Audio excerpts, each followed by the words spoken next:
Coming up, a closer look at a controversial charter school bill that cleared a hurdle today.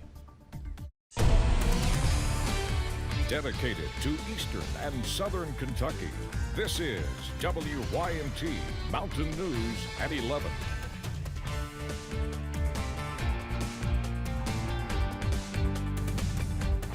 Good evening, I'm Steve Hensley. A controversial charter school bill is moving forward after hours of heated debate on the House floor. The bill paves the way for the first charter schools in Kentucky. That bill passed by the tightest margin we've seen during this legislative session. Tonight we are hearing reaction from education leaders on the change this bill could cause. Grayson Passmore has the details.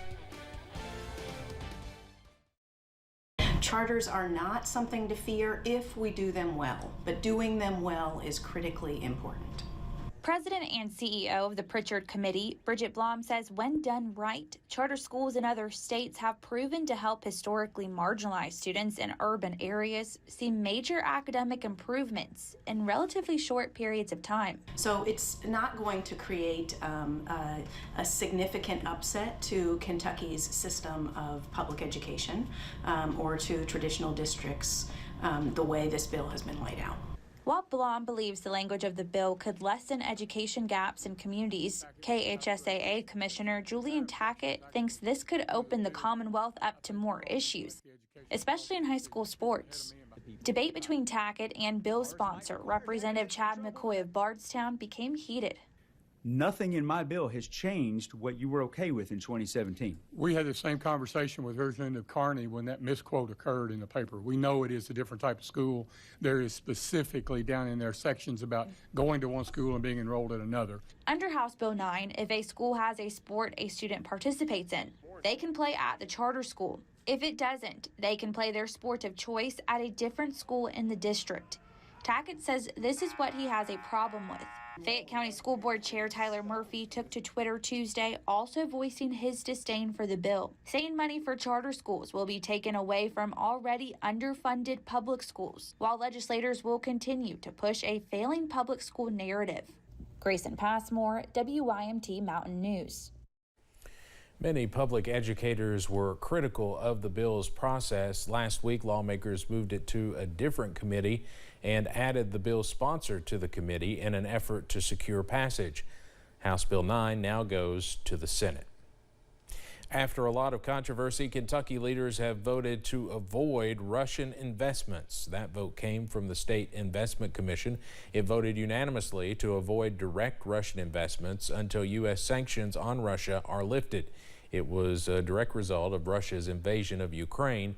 The commission says it does not have any current Russian investments. They say the commission works on behalf of the Commonwealth and will not support Russia's aggression. There's been a downward trend in the number of rural voters going to the polls. Kentucky's electric cooperatives will kick off an effort tomorrow involving 100 students who will work to improve rural voter turnout. Secretary of State Michael Adams supports the effort and is set to be part of tomorrow's event in the Capitol Annex. The rural turnout has improved some since the electric cooperatives started their effort in 2016.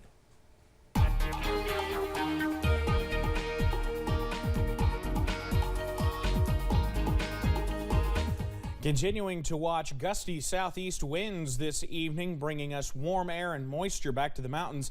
That's going to help with some of those forest fires that we have out there. I just saw a post not long ago from some folks out in Hindman. That's not the only place we're seeing some of those around the region.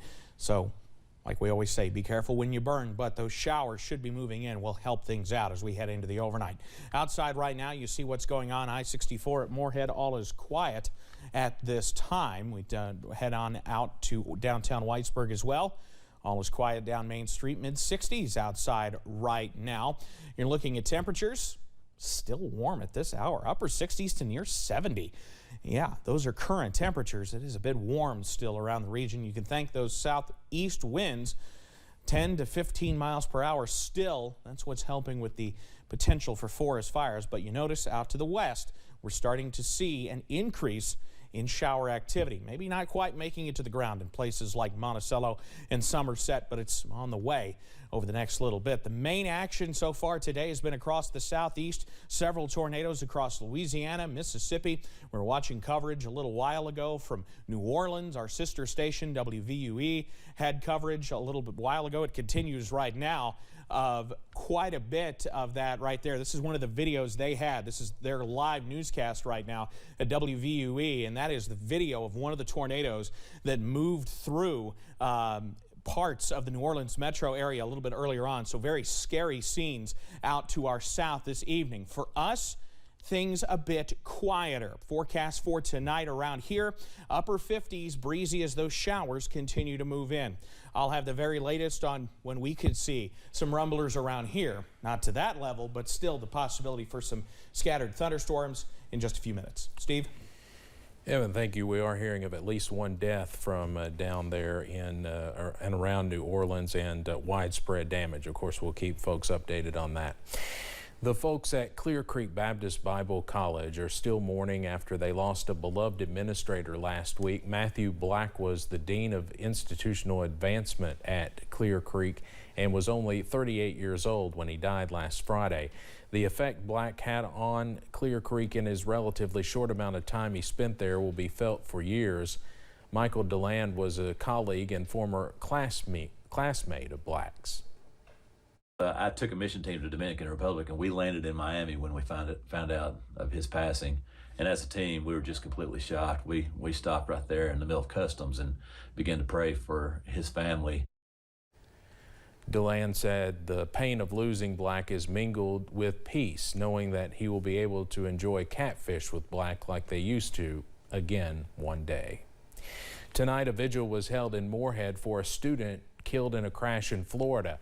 Stephen Breck Bowling was a Breathitt County native and attended Moorhead State University. His fraternity brothers, Grayson Rulon and Christian Snyder, are in intensive care. Friends and fraternity brothers shared how they will remember Breck. There's not a word to describe Breck. There's really not, because Breck was so many things. It's a shame to put one label on him because of the big impact he made in such a short amount of time of working with us. Never did he have a dull moment, always making us laugh. Breck's family was also there, and the family has established a memorial scholarship in Bowling's name.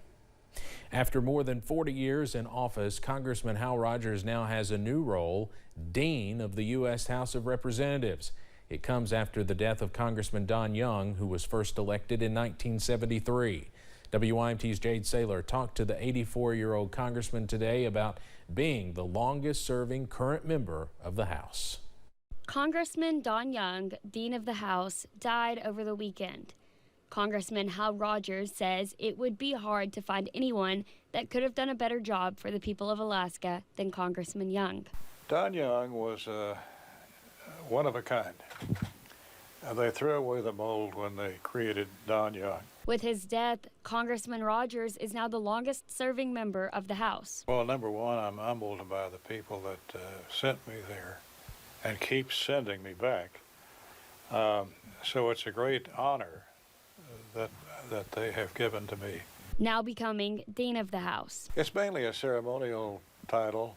The only real obligation under law is that I will swear in the new Speaker of the House when he then swears in everyone else. Using his knowledge and experience through the years to help those that may come in the future. To share advice based on experience. And that's what the House is really all about. Congressman Young did one thing Congressman Rogers wants to imitate especially. Dean of the House was on the Republican Steering Committee. That's the committee made up of the leadership in the House that picks the committees that people serve on. Obviously a very important place to be. So I want to see that continues. With that, Congressman Rogers will be on the steering committee. In Somerset, Jade Saylor, WIMT Mountain News. Congressman Rogers has served Kentucky's 5th congressional district since 1981 and is running for his 22nd consecutive term this year. Last year, he also made history as the longest-serving member of Congress from Kentucky. One East Kentucky is searching for a new leader. President and CEO Chuck Sexton and Director of Regional Development Ivy Stanley both announced their resignations from the Economic Development Organization. They are moving to a national economic consulting firm. Board member Alan Gillum and Board Chairman Mark Gooch both say they are sad to see Sexton and Stanley go, but are excited about their new opportunity. They are also eager for the nationwide search to pick the newest leader of One East Kentucky. We would be open and receptive to finding what we think to be the best person we can find to pick up the good work that's underway and continue it for us. Board members add Sexton and Stanley will be sticking around until One East Kentucky does find its next leader to ensure a smooth transition. Still to come at 11, the life of a young Kentucky Marine cut tragically short. Tonight, his family is celebrating his legacy. But first, showers return as soon as tonight as a big cool down follows a temporary warm-up. I've got the very latest on the way next.